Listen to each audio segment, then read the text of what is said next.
Hey there, it's Ruth Sherman, CEO and celebrity speech and media coach. Today I want to teach about stage fright. Every year or so, I'm reminded by talking to a client or a prospect that this is a topic that is of concern to them and of concern to a lot of people, and I haven't written about it or talked about it in a while. So now's the time. It's actually going to be a little longer than usual, so you might want to get out some note-taking capabilities, or you can watch the video again, or you can read again. And I'm going to use notes because, as people know who know me know, I don't work without a net, and I don't expect anyone else to work without one either.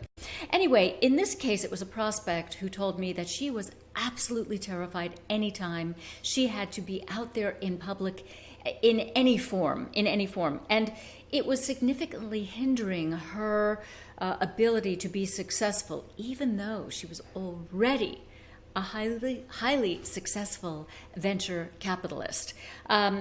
She'd raised several $1,000,000, and she was doing some truly groundbreaking work. And when people hear about that kind of thing, they want you to come and speak. And so she was getting invitations to speak at some very big forums. The kinds of things that most of us only dream of being asked to take the stage at. And she was turning them all down. And this, she knew, was a problem. And so kudos to her for calling on me, for inquiring about getting some help with this. But also, of course, and I told her this, and I'm telling you, it's just so sad because it's simply unnecessary, even for somebody like her. So I want to talk about the different types of stage fright and what you can do to ameliorate them, or to help you manage those feelings, those fight or flight feelings, so that they work for you versus against you. In my long experience, I found there are two types of stage fright.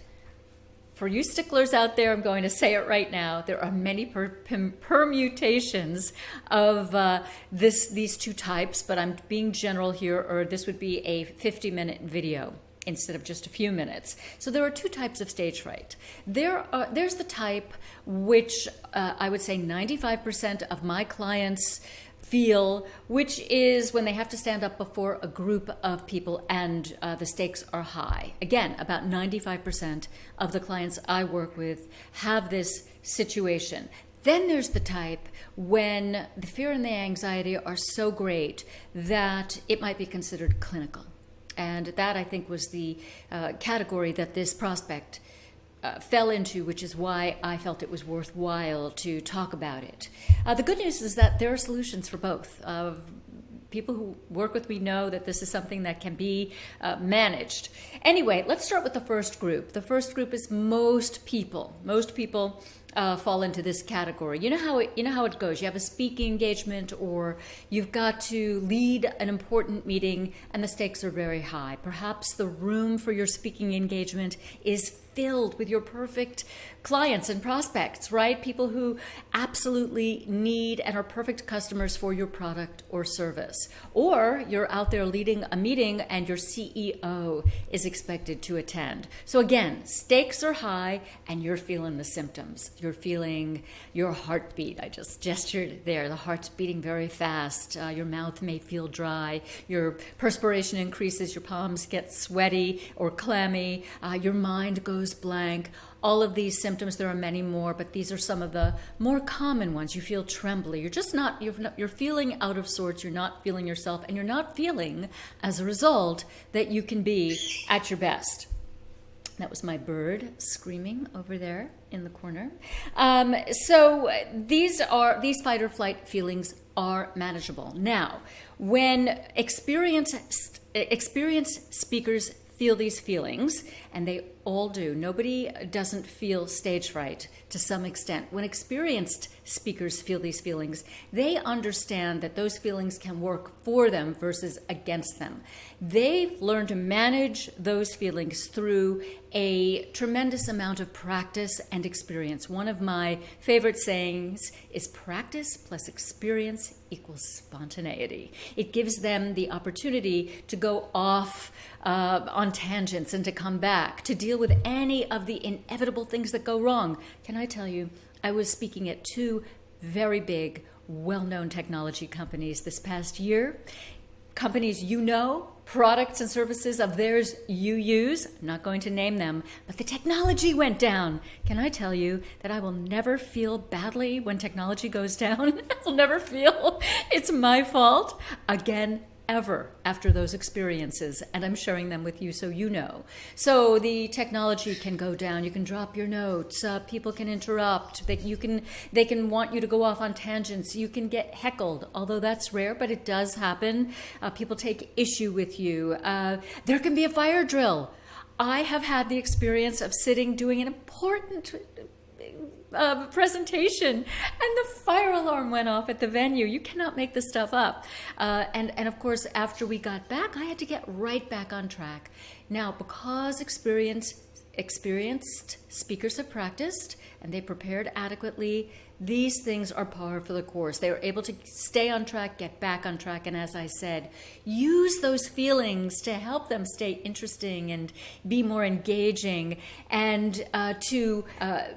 what the best case scenario is when I work with clients and I tell them that this will happen, the more they do it, that after they practice enough and they get out there enough, the stage fright feelings, the really intense feelings, those symptoms that I mentioned earlier, will be most intense right in the first few seconds. As they're leading up to it, they're walking out onto the platform, and then they're opening their mouth to speak their first few words, and then those feelings dissipate. You get into that zone, and you even can have some fun. So that's the zone that we try to get people to get to. Again, it's practice. Okay, too often, however, what ends up happening is that with the inexperienced speakers is they don't practice enough. And that is the biggest obstacle for all my busy clients. They think it should just take a little bit of practice, and everyone's different. Some people need more practice than others. Everybody's different, and I don't know what it's like for you, but you've got to practice enough so that you feel comfortable. And for some people, I will tell you quite honestly, for me, I've got to practice a lot, more than I want to. And you might have to practice more than you want to. And I will tell you something else. Practice is a pain. It is tedious and boring.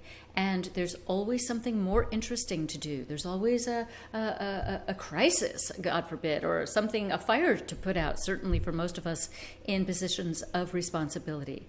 But most importantly, it's boring and tedious, but you have to do it anyway. So before people engage me, I'm very clear about what it's going to take to do well, because I know if they don't practice, they're not going to be successful. It's a recipe for failure. And if they don't do well, it's not good for either of us. So I'm very clear about that. When you've practiced enough, as I said, and the right way, there's a way to practice, then again, you get into that zone. And that's the best case scenario, so that you can actually relax and enjoy it and have some fun. That's the goal. For that group, in case I haven't made it clear, practice is the cure for stage fright. It doesn't go away entirely, but you learn to manage it, right? It dissipates, it gets less and less and less, and then you learn to manage what's left of it. The second type of stage fright is the kind that prospect seemed to have been feeling, and requires a little something extra. It requires practice for sure, but it also requires something extra. These people are suffering so terribly that it is hindering their progress in their work and in their lives, frankly, and they avoid any situation that might exacerbate it, that might bring on these feelings. It is that uncomfortable and painful for them. So they'll turn down awesome speaking engagements. They won't volunteer to lead meetings. They won't even call somebody like me. I don't see a lot of them. I don't see a lot of them because they have given up. They think they've always had these kinds of feelings. It goes back a long, long way, and they've basically given up on there being any help out there for them, which is absolutely a shame. But there is help. There is help. And it's medication. Do you know I've never talked about this on one of my videos before, but I'm talking about it now. Now, you may have even read about world-class musicians who, before an important audition, will take what has become known as the stage fright drug. I am not a doctor and I don't diagnose, so please understand that, but I have had enough experience where upon listening to people who are inquiring about my services, talk about what's going on for them, that will lead me to suggest they pay a visit to their doctor, and perhaps this could be a solution for them, or part of a solution for them.